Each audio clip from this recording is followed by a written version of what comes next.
This is our everybody. We saw her yesterday.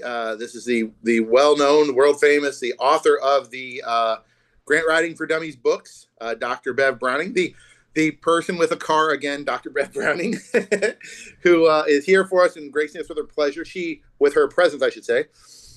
She is a distinguished grant writer and founder of the Grant Writing Training Foundation, and has over 50 years of experience.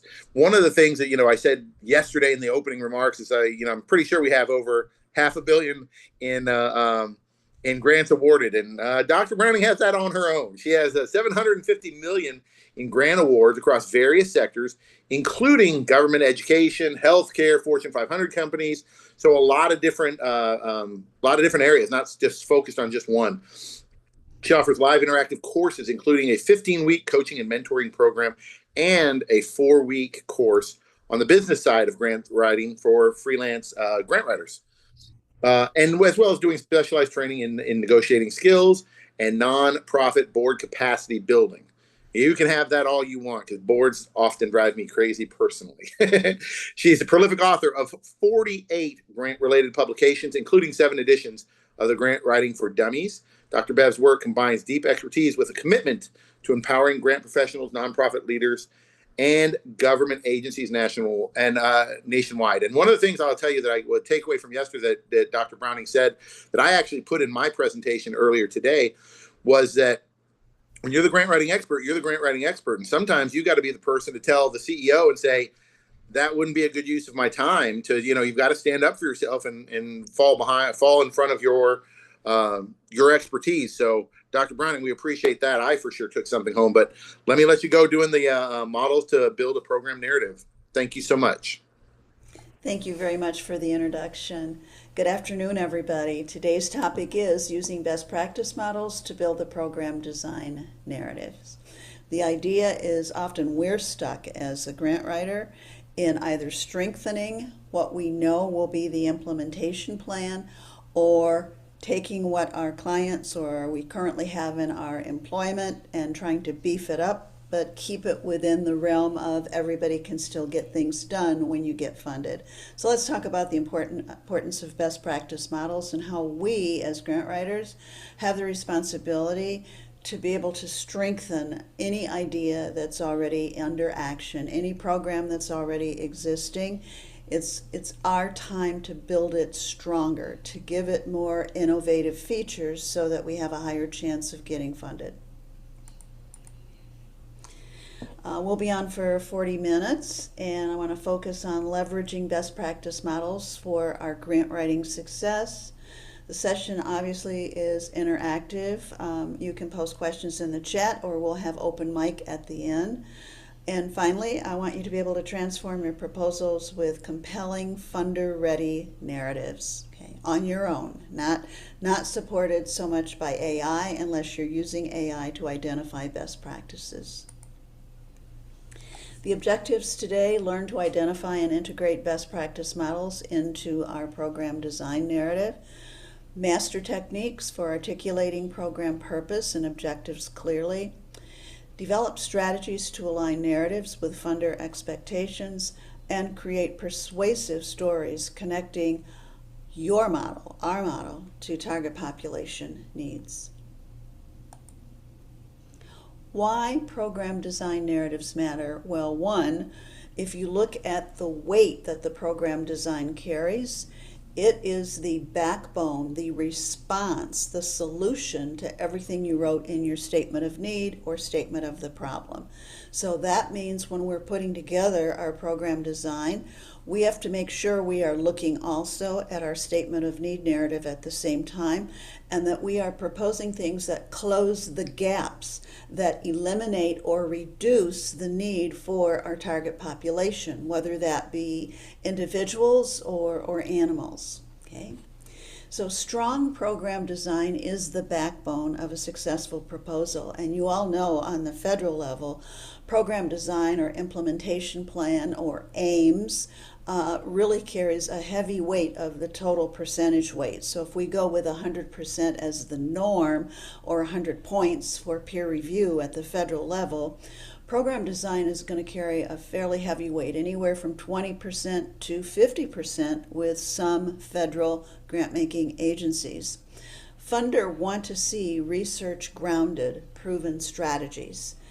Also, in our writing, we have to be able to demonstrate organizational readiness and capacity for the proposed results, the outcomes, the outputs, everything that comes together in a program design narrative. And we have to build credibility, not just of the plan for improvement, but also of the model that we're using. It needs to be cited. This way we reduce the risk for funders, and it is a perceived risk when you propose the same old, same old, same old, and you never beef it up, you never change it, you never base it on best practice models. I've had many uncountable clients in the past, and they have said, this is our program, we don't really want to change anything, we want to bring you on to get us more money. And my response has always been, number one, there's no guarantee that I can help you get money. I can only submit the most well-written grant request, whether it's a proposal or an application, on behalf of your organization. But so much more goes into getting you funded than what I'm putting on paper. It's what you're giving me to put on paper, and it's how I strengthen anything that I see your weaknesses in your program design. If I see red flags within your organization when I'm writing the capacity building section, I'm going to come back and say, hey, how can we fix this? Because it doesn't look like you have the capacity to manage a grant of this significance. So I'm not just somebody who people say, hey, we want you to write this grant, and I whip out this contract and put a price on it, and yay, I'm getting more money and I'm on my way. I find every reason to say no, because I want my client to be that client, the client who's ready to get funded, because I want to have them grant ready in order to get funded. And program design is a big piece of that. So what do funders look for? And I think all of us know this. Evidence-based approaches with proven track records. That means national best practice models. Things that have been done out there historically that are not too outdated or old. I like to keep my references for best practice models no more than 5 years old. Otherwise it starts to look shady. And I'm telling you this from a federal peer reviewer side. I like clear alignment between the program model and the stated objectives. The objectives come before the model. The objectives help us build the model, as do the goals. I like realistic planning with measurable outcomes, increases and decreases in things that we see happening, because we know we have the right model. It's produced increased outcomes, decreased outcomes, depending on the negativity in the target population, if we're trying to reduce a factor or increase a factor. And then demonstrated organizational capacity to implement effectively. Once I create the program design, and yes, I really do take the program design and embrace it for my clients and fix it and strengthen it and build it up so they have a higher chance of getting funded. But now, when I present it to them in the draft, I want to make sure that I'm thinking about, if I were a funder, is this what I would want to fund? Does it meet my qualifications? Is it innovative? Is it solving all the problems that were presented with the target population? And most importantly, does this grant applicant have the organizational capacity, both in human and financial resources, along with physical resources? When I say physical, I mean I'm looking at everything. Do they have the capacity in-house to have another training program? Do they have enough staff? Do they have the bandwidth to develop new curriculum, to purchase curriculum? Am I going to send them for training with the curriculum developer if it's not their own? There's so many things that come into place that we, as the grant writer, we're putting together the pieces in the puzzle. And the puzzle has pieces that are missing. Why? Because we have information missing. So we have to know how to plug it and how to make it all come together. And the program design is where we do make it all come together. Common program design mistakes. Vague or generic descriptions without specific models. One of the worst sentences I've ever read is, "We've always done it this way and it works well with our target population." Okay, right away as a peer reviewer, it's like, okay, since you've always done it this way, I don't think taxpayer dollars want to pay for same old, same old. I don't, and I'm not going to recommend this for funding, and I'm going to take away points off the program design. We can't write with vagueness and we can't be generic. We have to be very specific, and that comes from rooted out, well done research, looking every place for similar models. How did they work? Were there evaluations of these models nationally? What were the evaluation findings or results?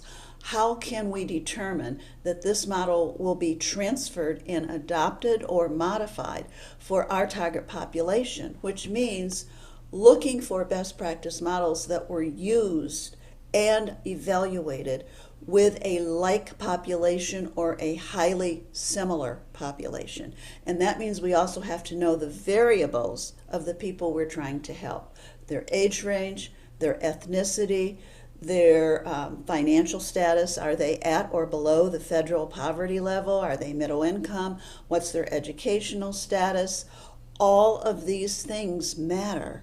What language is their first language that they're speaking? Because this matters too. And we're looking for a model that can be used successfully, that had positive outcomes, great evaluation findings, with a model that looks like ours. We can't just select any old model out there and say we're going to adopt this because it was evaluated by the U.S. Department of Justice and it works with youth who are facing re-entry into a juvenile detention facility. Okay, that is so generic and so we can't even stand up for that. There's nothing behind it. We have to really dig deeper and look at the demographics of the youth.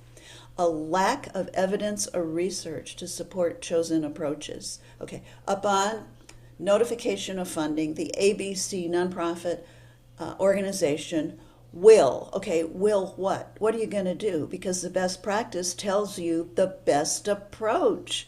There's evidence to support it. And now we're going to show how we incorporated the best practices, most successful outcome components into our own model. And when I'm saying our own model, if we're writing the grant, we embrace everything we're writing, and it is our own until we hand it over to the grant applicant organization or whoever's going to submit it. Then it belongs to them.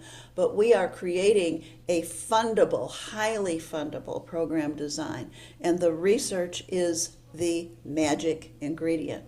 We don't want to have misalignment between the program's activities and the stated outcomes. We don't want to fail to demonstrate organizational readiness and capacity.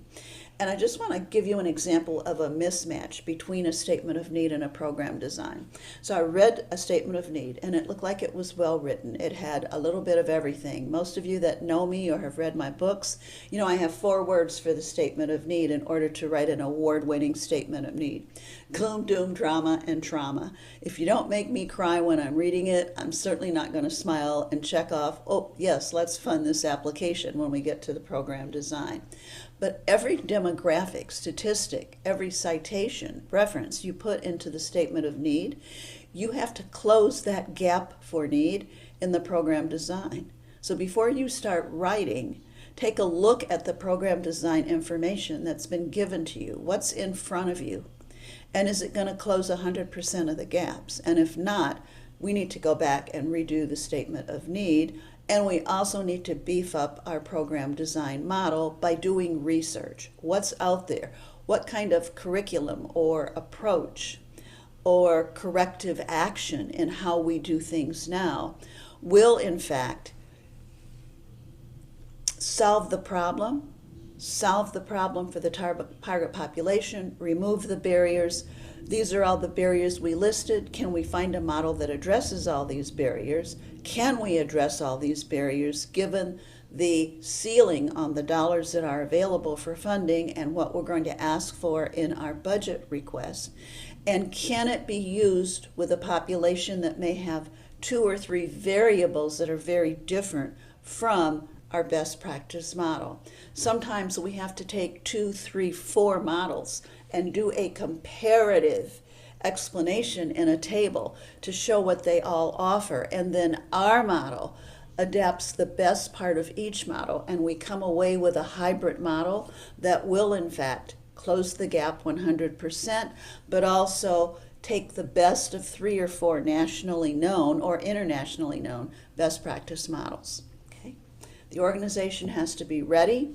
We have to align our program outcomes and stated activities. If we're going to have a goal, and the goal says, and I like to start my goals with adjectives, not the goal is or not TO. Okay, putting that in front of a goal kills it in the program design.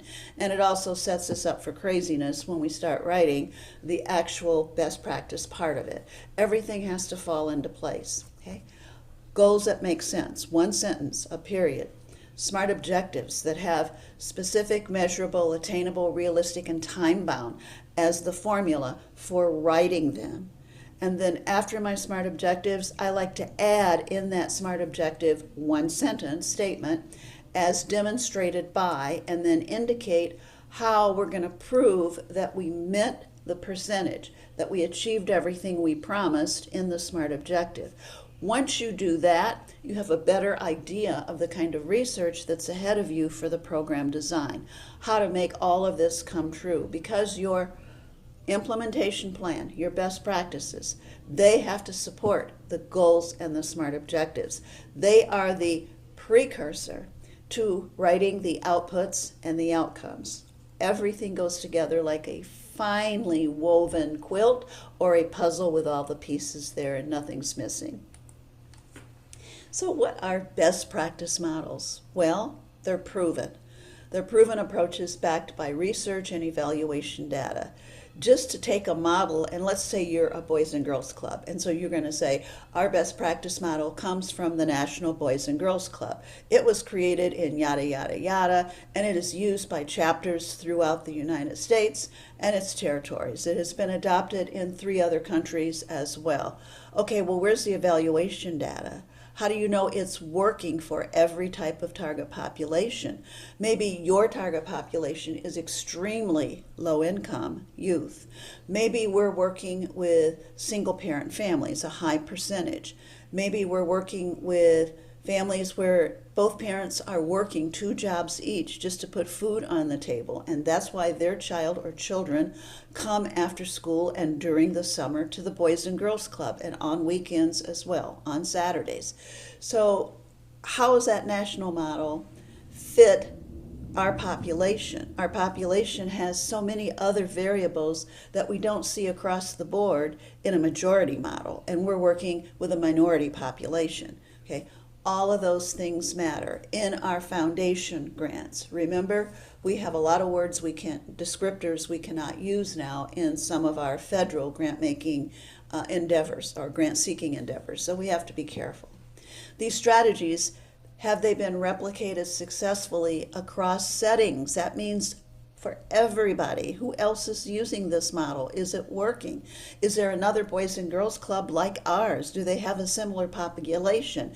What did they do to modify or enhance the model to make it work when they realized kids were losing interest? They weren't coming. They were staying at home alone. They were out on the streets. They didn't come to the club anymore.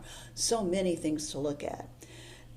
Best practice models are evidence-based interventions with documented positive outcomes. When we're reading the evaluation of a best practice model, we're not looking for what didn't work. We're not looking for the red flags. We want to know what worked, what were the positive outcomes. And we also want a model with a clear implementation guideline, not just the following findings were reported. Hey, how was it implemented? Did it implement all at once in the first quarter of funding, or did it roll out over the first 2 or 3 quarters and normalize and stabilize in the 4th quarter so we could actually get relevant and valuable evaluation data? What were the protocols? Types of best practice models. Evidence-based with rigorous research validation. So when I'm typing into my search bar on the internet, I'm going to say identify evidence-based practices with rigorous research validation, including outputs, outcomes, and implementation strategies for a Boys and Girl Club affiliate located in, let's just say, Brownsville, Texas, okay? I want it specific, and then I'm going to have a plus sign. Data should not be more than 5 years old. What did the recent data say? And now, once I know what the recent said, and I've downloaded this to an electronic folder, I am looking at what did the older data say 5, 10, 15 years ago, and can I see a difference in the evaluation result now than I can see then? And is it because new implementation strategies, new interventions were added to this model when the powers that be that created this model realized it didn't work for everybody in every circumstance?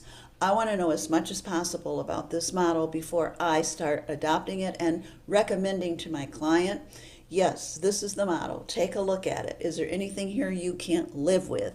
Tell me now, because once I write it, I'm not deleting it. So let's talk this over. Let's have a Zoom or a Google Meet or something and figure out how we can modify this to work where you are with the money that you're asking for and the match dollars that the funder is requiring. We also want to look for promising practices with emerging positive evidence. Were they successful? Where's the evidence of success? Increased what? Gained what? Improved what? And theory-based models, grounded in established frameworks. A theory-based model is typically a research model that was turned into an implementation pilot, funded, and then program, continuing funding, and they were able to establish a framework based on a hypothesis or a theory, okay? And then community-informed practices with cultural relevance. What does that mean? If we have a model in our organization, our nonprofit, our grant applicant organization, and this model has produced outstanding data, and we can show historical success in doing things the way we do them, that is called a community-informed practice. And we're going to use our own evaluation results, our own feedback from our internal and external stakeholders, and we're also going to talk about how this model was so successful. We did presentations at national, international, and regional conferences in our occupational area, in our operational area. That makes it a community-informed practice. And yes, it is just as valid, as long as we have the data to support it, as evidence-based, promising practices, and theory-based models. So evidence-based in comparison to or versus promising practices. Well, with evidence-based, we have multiple, uncountable, rigorous studies with consistent results. With a promising practice, we have initial positive outcomes with limited research because maybe it was a pilot or a seed program, okay? Both have value depending upon the funder's requirements and the context of what we are promising to do. We want to choose the highest level of evidence available for our approach, for our narrative in the program design. What is the best way to go to achieve success in the shortest amount of time for the amount of funding that we're going to ask for to get this program going or to expand it to serve more target population members? Why funders value best practices?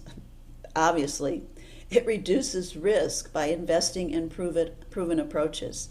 So I mentioned, if you were in my session yesterday, that I founded my own foundation back in 2007.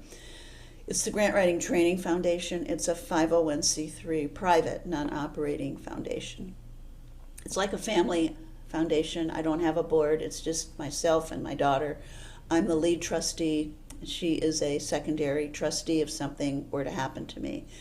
So when I'm reaching out to a new nonprofit here in the Phoenix metro area's Far West Valley, and I want to know more about them.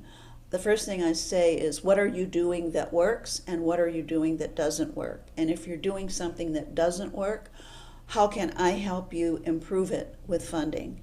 I want to know what you're doing that's so successful. You've received grants from other small foundations like mine, but what are you doing that you don't talk about, that you just can't seem to put your finger on, that there might be just some things that are missing from a model, an approach, a program design, a process, an operational issue, what's happening. And once I know that, then I know what I want to fund. I don't want to just keep funding the same old, and what you've been doing every year that you've been getting a check.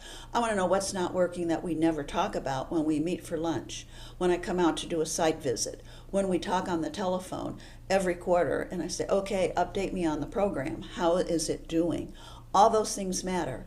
And so what's failing? Nobody wants to come forward and say, well, Bev, we have tried unsuccessfully to serve isolated seniors in this zip code, but we can't seem to identify anybody who's eligible for our program. So what zip code are you working in? Well, we're working in the one that we have our office in. Oh, well, your office is in zip code 85340, correct? Yes.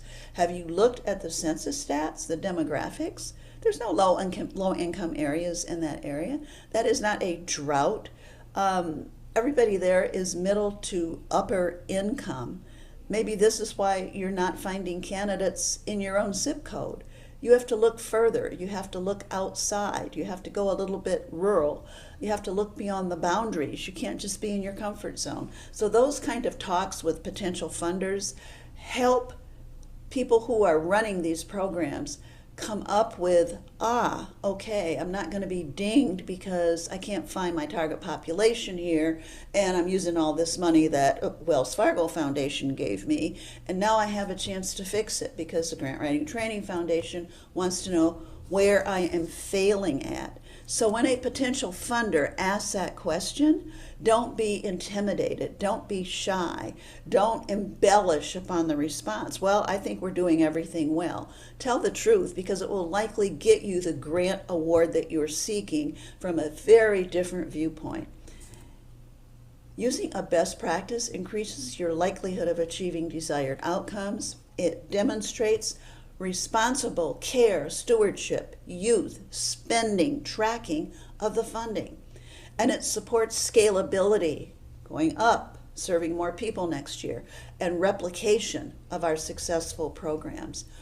As a grant writer, we can make or break whatever we get for our information on what our client or employer wants to do in its program design. And if we don't push for best practices, we're failing. We are reducing our own ability to get things funded. We have to absolutely demand that we have a best practice or two or three or four incorporated as a hybrid in entirety, however you want to do it, but there has to be something that you can cite that is not antiquated. How to identify relevant models. Start with your specific target population and the problem area. Look at what you said in the statement of need. What were the websites that you validated the need on? What did you learn about your target population? What is the real problem? Let's take a look at workforce development. Why are we seeing so few people sign up for workforce development program? Well, number one, they have to have certain documents that they may not have. Number two, they may not know that there is a workforce development program. Maybe there isn't a television. Maybe there isn't a computer. Maybe they don't know somebody who already is in the program and learning a variable trade, a gainable wage. They haven't talked to that neighbor or that person that they see when they go out. So isolation could be a problem. And have we talked about how we're going to reach those folks that are isolated, that don't have that technology? Not everybody has technology, okay? Search evidence-based practice registries and databases. Look under every rock, every bale of straw, every stone, look at every website. I can't tell you how many times I've had to build a hybrid best practice model because nothing that was out there fit what my client wanted to do and the specific target population that they were serving. And I didn't want to have a weak program design and not get them funded at all. So I just kept looking, and I looked at everything that we had here in the United States. I looked internationally, and I found models, and I found pieces of those models that would work. And so I built a hybrid model, and I said to the client, you're going to see citations from Sweden and from the Netherlands and from the United Kingdom. However, their models are working, and they've been in place, and there's recent data, and I'm going to put those in our shared folder for you to look at everything. Let me build a hybrid model for you to build your program on, off, and up. Literally, launch it in a better way. I've never had a client say, no, Bev, we don't want this to be better. We just want to do the same old, same old. And why? Because that's cause for termination of a contract as a consultant. If you don't go along with recommendations that I know will get you funded, I've done all my homework, and I know what's out there, and I know how we can get it, and you still are pushing against doing anything different, you just want the money, and you want it really quick, you're not my client, we're terminated. Consult with experts in the field, people who are in your professional networks. Match model requirements with your organization's capacity. How many people do you have in place to implement this? Are you going to have to build in more staffing when you work on the budget? Will the ceiling of the request or the maximum request allowable allow for additional staff to be brought in? If not, can we bring in contractors on a contracted services convenience so that we're not paying fringes and all the other stuff, and they're only there for the length of the grant funding. And we put this in our job description when we are advertising this potential contract position, and that it will be grant funded and it will end when the grant funding is no longer available. Now we are building something where people know they're there to come in, provide their expertise. When the money's gone, if we can't find more, they're gone. How did the other models do it? How did they get their personnel? Look. Who are you looking at? And if you can't find what you want to in a model, who was using this model? Call that organization up. Ask them the hard questions that you don't have the answer to. How did you implement this successfully? You were only awarded $250,000. The ceiling was $1 million. Was there a reason you didn't go for that? Okay, they're going to say, hey, how did you know all of that? Public information if it was federal, and if it wasn't, I looked on a foundation's website at previous grantees, abstracts, information, and I was able to put the pieces together. But I need your help. How did you make this work with so little of a funding request? Yes, we call, we ask, we get information, and we move on. Key research resources: federal clearinghouses and evidence-based practice registries, peer-reviewed academic journals and systematic reviews, professional associations and field-specific organizations, and national and international research institutes. They're all out there. You just have to type it into your search bar. How do we select the right model? Well, what aligns with our program's goals and our target population? What is compatible with our organization's resources and capacity? Is there a strength of evidence supporting the model's effectiveness? Who actually was the evaluator? Was this evaluated by a federal grant-making agency, a large top 100 foundation, by an association, by a group, by a professional society? Who evaluated this model and determined that it works, it worked well, and it didn't show any red flags throughout? Was it the perfect storm, or was it the perfect location? Which one was it? And what is the feasibility of implementing this within our own context, of what our program or our project is about. And you'll hear me interchanging project and program in my mind, in my world, for the last 50 plus years. A project is 12 months or less. A program is more than 12 months. It goes on year after year after year after year. And I'm careful with how I use that language, or I was careful when I was writing grant applications.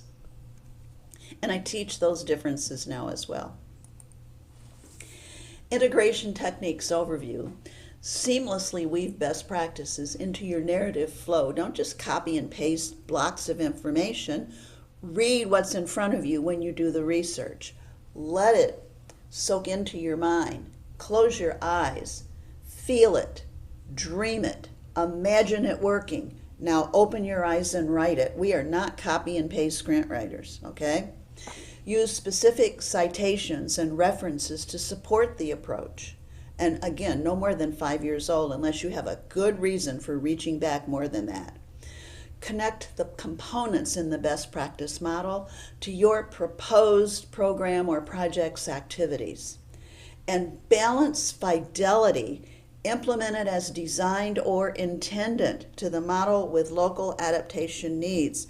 We're adapting this to individuals who speak a language other than English as their first language. Okay? Because of this, many of the things in the program have to be interpreted or printed in a third or fourth language. Okay? Explain to the funder why there's going to be a big cost for interpreters up front by dropping this hint, and why we're going to have so many different ways that we present this model, whether in print, locally we have interpreters, or in the media that specializes in reaching minority and cultural minority populations that may not speak English as a first language. Think of every possible barrier, remove it, solve it. It's a solution in our best practice model. Clearly articulate the program or project's purpose. Define specific measurable objectives tied to your chosen model. When you look at the evaluation results, the evaluation is going to include what the goals and objectives were in the original grant application. And then it's going to tell you the evaluation plan and then the results. Everything's there in front of you. If you are struggling with goals, if you are struggling with SMART objectives, pull a best practice model. They're there. Describe your target population with precision and detail. Even after I've described them in the statement of need infinitely with that gloom, doom, drama, trauma approach, in the program design, once I've decided on the models that are going to be incorporated and my client agrees and we're off to a great start of imagination and innovation and creativity, I will create another table if I'm allowed to have a graphic and it's not an upload of a copy and paste into a text box. Otherwise, I've got to put it into a traditional narrative with hyphens or asterisks. I will create a table that shows all of the target population's characteristics and how our proposed hybrid model will address those characteristics. And I'm also going to cite it. Again, cite, cite, cite. You can never have enough footnotes or endnotes depending on the format for citations that's requested by the funding sources. Explain the logical pathway from the activities to the outcomes. How does this activity produce an outcome? Are we sure we're doing the correct activity? Okay? And articulate why this approach is uniquely suited to your context, to your target population, to the money you're asking for, to your location, to your capacity to implement a program that was built nationally or internationally, that you are adopting pieces here, pieces there, pieces everywhere to come together with a hybrid model that works. Connect your models to your outcomes. Link each model to a specific anticipated result. Say to yourself, what's going to increase if we implement this model? What's going to decrease? And outcomes are written in past tense. In my world, increased and decreased. Outcomes, okay? I like increased and decreased better than improved, okay? Or reduced. They're not as strong as increased or decreased in an outcome. Use research data to support your outcome projections. How do you know we're going to have an increased number of elderly population members in zip code 85694 participating in our technology build-up program? Okay, how do we know that? Where's the data? Establish realistic timelines based on the model's implementation. Maybe this funding we're going for is only a year, and this model took 3 years to roll out that you are going to adopt. You need longer. So in addition to looking for that funder who has this perfect grant that fits you, you better do some other grant seeking to find other funders that will continue this model when your dollars are up, or plug the gap in what you can ask for from the initial funder that you had in mind. Define measurable indicators that align with your model goal. Measurable indicators that align with the goal. We not only have to achieve a specific, measurable, attainable, realistic, and time-bound set of objectives, we also have to achieve the goal. And if we meet our objectives by meeting the percent straight on or increasing the percent from what we said, we've meant more than we ever dreamed of, how does this lend to the fulfillment of your goal? Okay? Think in pieces like puzzle pieces coming together in your mind. You can find the gaps in your writing and the flaws by doing it that way. Using proven frameworks. Logic models that show clear cause-and-effect relationships. There are logic models out there for every program topic area. There's an example. Look at it. What was the cause and effect? Now what can you build? Theory of change frameworks for complex interventions. If we have this, then what? If we have this in place, then what? That's how we complete our theory of change or logic model sequential thinking. Okay? We want to have implementation of scientific models for systemic or systematic adoption. And finally, quality improvement frameworks for continuous enhancement. We are always looking for red flags in anything that we propose so that by the time we get back to the evaluation, we have a solution for red flags and how we're going to address them or approach them, solve them, eliminate them, and continue to operate a smooth flowing program design implementation process. We want to align with the funder's guidelines. Always thoroughly analyze funder priorities and strategic goals. Mirror funder language and terminology in your language. I look at terms on websites and in notices of funding availability at the federal level, as well as on the websites of the 26 federal grant-making agencies. I'm looking for terms that are used over and over and over, specific to this funding area. Why? Because when peer reviewers read what is friendly and familiar to them, you get more points on those sections. Address specific evaluation criteria and requirements, and demonstrate alignment with the funder or grant-making agency's values and visions. We want to speak the funder's language, study funder publications and previously funded projects and programs. Incorporate key terms and concepts from funding announcements. Balance technical accuracy with accessible communication. Make it real, make it understandable from a layperson to an expert, right for everybody. And adapt your narrative style to match the funder's preferences.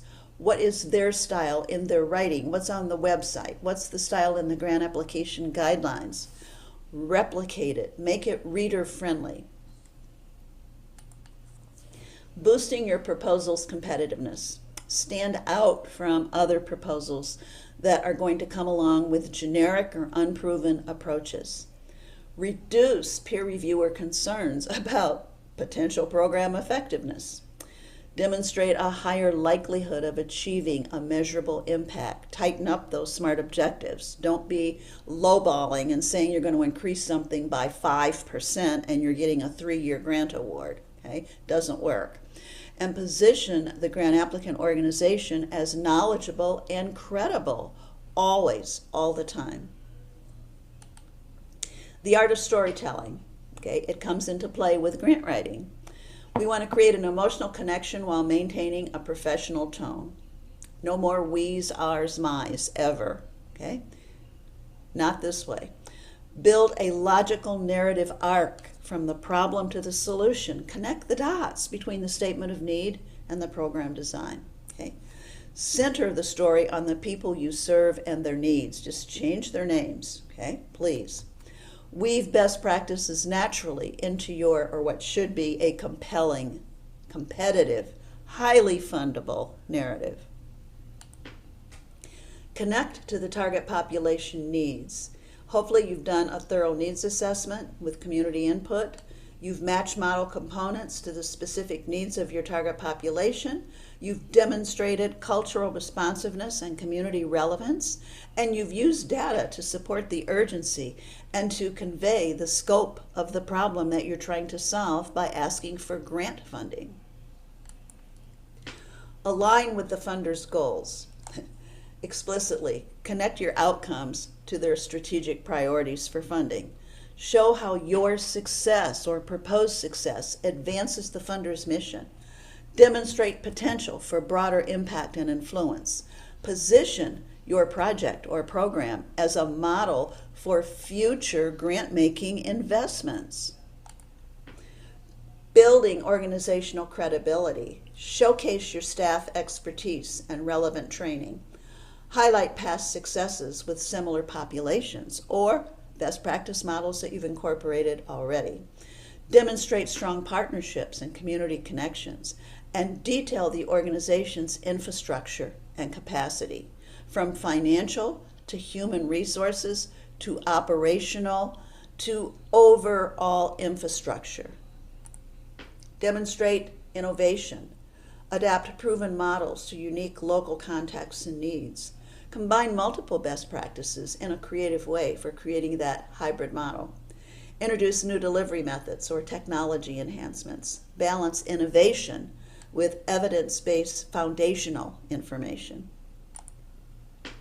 Practical tools and templates to help you with this: model selection worksheets and evaluation criteria is on the net. Logic model templates for program design on the net. Narrative writing frameworks and checklists, it's out there. Get examples. Resource databases and research depositories. Everything is available. You just have to search, search, search, relentlessly search. Use real-world success examples, case studies. I think we have just about less than a minute. Let me move this out of the way. Case studies of funded proposals using best practice models, before and after examples, lessons learned, and reviewer feedback highlighting effective narrative elements.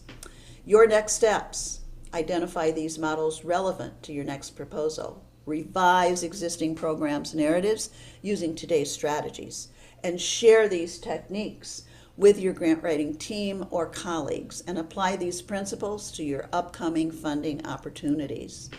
Questions? Thank you for attending today. I truly appreciate it. We are going back, I think we have 14 seconds, and we're going to join everybody. Are there any questions before we go out?